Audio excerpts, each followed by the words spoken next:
Ассалаумағалейкум достар, сіздермен мен простой қазақ арнасы. Бүгін біз камераға түсіп қалған аяз аталар туралы көрсететін боламыз. Ендеше арнадан алыстамай видеоға лайк, коммент жазыңыздар. Бірінші видео, аяз атай камераға шын мәнінде түсіп қалған болатын. Бұл жерде ол өзі дереу қашқан. Ал екінші видео. Айға қарасаңыздар, айдан беймәлім нәрсе ұшып кетті. Бұны видеоға түсірген адамдар сөзсіз аяз ата екенін дәлелдеп отыр. Келесі видеоға қарайық. Ата-аналар аяз атаны құбыжық деп балаларына айтқан. Кейіннен шынымен де үйлеріне құбыжық аяз ата келген. Оны көрген адамдар және де балалары мен үлкен кісілер 2 ай бойы психологтың қарауында болған екен.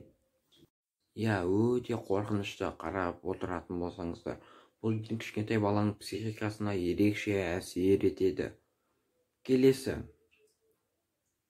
Қараңыздар, аспанда бұғылар мен аяз ата. Бұл енді точно, нақты түсірілген видео.